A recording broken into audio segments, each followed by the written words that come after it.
के अनुसार मैं चीकू और डेजी की दोस्ती एक दिल छू लेने वाली कहानी को बिना किसी बदलाव के दोहरा रहा हूं। और डेजी की दोस्ती एक दिल छू लेने वाली कहानी। एक छोटे से गांव में एक नन्हा सा बच्चा रहता था। उसका नाम था चीकू। चीकू की उम्र मुश्किल से 5 साल की होगी। गोलमटोल गाल, चमकती आंखें और हमेशा मुस्कुराता चेहरा, जैसे सूरज की पहली किरण धरती पर मुस्कुराहट लेकर उतर आई हो। चीकू के घर में मम्मी पापा तो थे ही, पर वो अक्सर अपने कामों में व्यस्त रहते।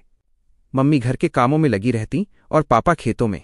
इसलिए चीकू का ज्यादातर समय अकेले खेलते खेलते ही बीतता। कभी वो अपने खिलौनों से बातें करता, कभी अपने टेडी बियर को गले लगाकर सो जाता, लेकिन उसके मन में हमेशा एक सवाल रहता, काश मेरा भी कोई सच्चा दोस्त होता जो मेरे साथ हर वक्त खेलता। एक बरसाती दिन की शुरुआत। एक दिन सुबह सुबह तेज बारिश हो रही थी। आसमान से जैसे मोती बरस रहे थे। चीकू खिड़की से बाहर झांक रहा था। तभी उसने देखा एक छोटा सा पिल्ला जो कीचड़ में भीग रहा था और ठंड से कांप रहा था। चीकू तुरंत दौड़कर बाहर गया। उसने अपनी छतरी पिल्ले के ऊपर रख दी और उसे अपनी गोद में उठा लिया। अरे, तुम तो बिल्कुल गीले हो गए। डरो मत, मैं तुम्हारा दोस्त हूं। पिल्ला धीरे से पूंछ हिलाने लगा, जैसे कह रहा हो, अब मैं सुरक्षित हूं। चीकू उसे घर ले आया। मम्मी ने पहले तो मना किया, चीकू बेटा, ये घर में कैसे रहेगा, ये तो गंदा हो जाएगा। लेकिन जब चीकू ने अपनी मासूम आंखों से कहा, मम्मी प्लीज इसे रख लो ना, ये अकेला है जैसे मैं था, तो मम्मी का दिल भी पिघल गया। मम्मी ने कहा, ठीक है, लेकिन इसका नाम तुम रखो। चीकू ने बिना सोचे कहा, इसका नाम होगा डेजी, क्योंकि ये फूल जैसी प्यारी है। नई दोस्ती की शुरुआत। उस दिन से चीकू और डेजी की दोस्ती शुरू हुई। सुबह चीकू उठता तो डेजी सबसे पहले उसके बिस्तर पर आकर उसे जगाती। वो अपनी छोटी सी जीभ से चीकू का चेहरा चाटती और चीकू खिलखिलाकर हंस पड़ता। जब चीकू स्कूल जाता तो डेजी गेट तक छोड़ने जाती, और जब चीकू स्कूल से लौटता तो डेजी दूर से दौड़ती हुई आती और उसके बैग पर कूद जाती। चीकू और डेजी साथ साथ खाते, साथ खेलते और रात को एक ही बिस्तर पर सो जाते। धीरे धीरे दोनों की दोस्ती इतनी गहरी हो गई कि वे एक दूसरे के बिना एक पल भी नहीं रह पाते। खुशियों भरे दिन। हर शाम पार्क में चीकू और डेजी जाते। चीकू गेंद फेंकता और डेजी उसे पकड़ने दौड़ती। कभी डेजी गेंद नहीं पकड़ पाती तो चीकू उसका सिर सहलाते हुए कहता, कोई बात नहीं डेजी, अगली बार पक्का पकड़ना। पास के बच्चे भी दोनों को देखकर खुश हो जाते। सब कहते, देखो चीकू और डेजी तो जैसे एक दूसरे के साए हैं। डेजी इतनी समझदार थी कि जब भी चीकू रोता वो उसके पास आकर उसके आंसू चाट देती। एक बार चीकू बीमार पड़ गया। वो बुखार से तप रहा था और बोल भी नहीं पा रहा था। डेजी ने उस दिन कुछ नहीं खाया, बस उसके सिरहाने बैठी रही।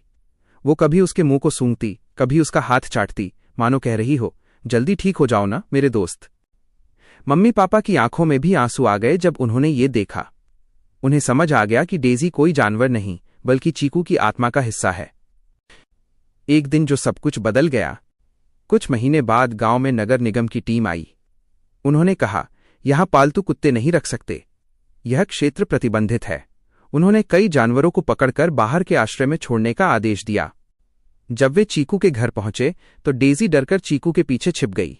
चीकू ने रोते हुए कहा, नहीं, ये कहीं नहीं जाएगी, ये मेरी दोस्त है। लेकिन अधिकारियों ने उसकी बात नहीं मानी। उन्होंने डेजी को पिंजरे में डाल दिया। चीकू उसकी ओर दौड़ा, लेकिन लोग उसे पकड़कर पीछे खींच ले गए। डेजी, डेजी, मुझे मत छोड़ो। उसकी चीखों से पूरा मोहल्ला गूंज उठा। डेजी भी पिंजरे में कैद होकर लगातार भौंक रही थी, जैसे कह रही हो, मुझे मेरे चीकू के पास रहने दो। उस दिन घर में सन्नाटा था। चीकू कुछ नहीं बोल रहा था, बस खिड़की के पास बैठा उस रास्ते को देखता था जहां से डेजी गई थी। वो रातें जब नींद नहीं आती थीं, हर रात चीकू उठकर डेजी की तस्वीर देखता। उसके खिलौनों में से वो गेंद निकालता जो डेजी की पसंदीदा थी। फिर वो धीरे से बोलता, डेजी तुम लौट आओ ना। उसकी आंखों से आंसू टपकते और तकिया गीला हो जाता। मम्मी पापा भी चिंतित थे। उन्होंने कई बार आश्रय गृह में फोन किया, लेकिन डेजी का कोई पता नहीं मिला। चीकू दिन ब दिन कमजोर होने लगा। स्कूल नहीं जाता, खेलता नहीं, बस डेजी को याद करता। एक दिन मम्मी ने कहा, बेटा, जो सच्चे दोस्त होते हैं वो दिल में रहते हैं, चाहे दूर भी चले जाएं। चीकू बोला, पर मम्मी, मेरा दिल तो वहीं चला गया है जहां डेजी है। फिर शुरू हुई खोज। एक सुबह जब सूरज की किरणें उसके कमरे में आईं तो चीकू ने ठान लिया, मैं डेजी को ढूंढूंगा चाहे जहां भी हो। वो अपने छोटे से बैग में बिस्कुट और पानी की बोतल रखकर निकल पड़ा। वो गांव-गांव पूछता, जंगल के रास्तों से गुजरा। हर किसी से एक ही सवाल पूछता, क्या आपने एक सफेद काले रंग की प्यारी सी कुतिया देखी है? उसका नाम डेजी है। कई लोगों ने सिर हिलाया, पर चीकू हिम्मत नहीं हारा। आखिरकार एक किसान ने कहा, हाँ बेटा, ऐसी ही एक कुतिया यहां के पास वाले जंगल में भटकती देखी थी। चीकू वहां दौड़ता हुआ पहुंचा। वो जोर जोर से पुकारने लगा, डेजी, डेजी, मैं आ गया हूं। फिर हुआ मिलन। पहले तो सन्नाटा था, फिर झाड़ियों के पीछे से एक हल्की सी आवाज आई, भौं। चीकू का दिल धड़क उठा। उसने देखा, वही थी डेजी, कमजोर पर खुश, अपनी पूंछ हिलाते हुए उसकी ओर दौड़ी। चीकू ने उसे गले से लगा लिया। दोनों रो पड़े, एक बच्चा और उसका कुत्ता, जिनके बीच प्यार ने सारी दूरी मिटा दी। डेजी उसके चेहरे को चाट रही थी और चीकू कह रहा था, मैंने कहा था ना, तुम मुझे कभी नहीं छोड़ सकती। गांव वालों ने ये दृश्य देखा तो सबकी आंखें नम हो गईं। मम्मी पापा भी वहां पहुंचे। उन्होंने डेजी को उठाया और कहा, अब कोई तुम्हें हमसे अलग नहीं कर सकता। खुशियों की नई शुरुआत। अब चीकू और डेजी फिर साथ हैं। वो पहले से ज्यादा खुश रहते हैं। डेजी अब गांव की हीरो बन गई है। सब कहते हैं, ये सिर्फ एक कुत्ता नहीं, ये सच्चे प्यार की मिसाल है। हर शाम चीकू और डेजी पहाड़ी पर जाकर बैठते हैं। सूरज डूबता है और डेजी चीकू के कंधे पर सिर रखती है। चीकू मुस्कुराकर कहता, देखो डेजी, अब कोई हमें अलग नहीं कर सकता। सीख। यह कहानी हमें सिखाती है कि सच्ची दोस्ती जात, भाषा या रूप नहीं देखती।